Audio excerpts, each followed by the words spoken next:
আসলে কি জানেন, আমরা হইতেছি কি মানুষ নিঃস্বার্থপর, শুধু আমাদের নিজেদের স্বার্থটাকে আমরা অনেক বড় করে দেখি।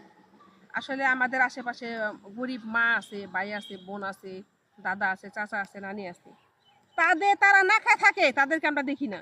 আমরা কি করি জানেন, আমরা দূরে যেটা নাকি আমরা ভিডিও করে অনলাইনে ছাড়তে পারবো, আমরা যেটাকে নাকি মনে করেন কি যেন বলে সেটাকে, ওই যে সমাজ সমাজ সেবা, তার মানে মনে করেন আমি ই করতেছি, সমাজ সেবা করতেছি, মানুষকে দেখাইতে পারবো।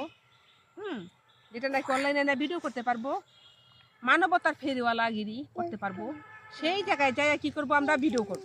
কেন যে আপনার ভিডিও করতে পারবো, হ্যাঁ করেন, তার আপনি 100 টাকা দিয়ে তার আপনি কিনতে পারতেছেন, তার ভিডিও করতে পারতেছেন। কিন্তু এমনও মানুষ আছে তার পেটে খিদা, বুঝছেন, তার পেটে অনেক ক্ষুধা, সে কারো কাছে চাইতে পারতেছে না, সে কারোর কাছে হাত পাততে পারতেছে না, তার ঘর ভাঙ্গা ঘর, সে কারোর কাছে যাবে না, সে মরে গেলেও কারোর কাছে যাবে না।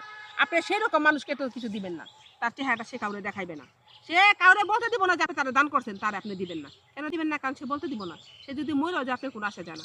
তো ভাই, মানবতার ফেরিওয়ালা যদি হয়নি, তো ওরকম মানুষের পাশেও দাঁড়াইয়েন, যে মানুষটা নাকি আপনার ভিডিও করতে দিব না, সেরকম মানুষটাকেও কিছু দিন। জানেন না ভিডিও করতে পারবেন, শুধু তারই দিয়েন না। জানেন না ভিডিও করা যায় না, যে পর্দার ভিতরে থাকে তারও একটু দেওয়ার চেষ্টা করেন, বুঝছেন। আমি এক কথা বলতেছি না, আবার আমরা করি না যে আপনি কি করেনি। আমি তো পর্দাশীল না জানেনি, আমি তো ভিডিও করি, আমি তো কন্টেন্ট ক্রিয়েটর, আমি ভিডিও করি। ভিডিওতে আপনারা ভালো করে জানেন। তাহলে মানবতার ফেরিওয়ালা হইলে ভালো করে হইন, বুঝছেন, সবার দিকে তাকাইন, শুধুমাত্র যারা নাকি ভিডিও করতে দিব তাদেরকে দিয়েন না। আসসালামু আলাইকুম।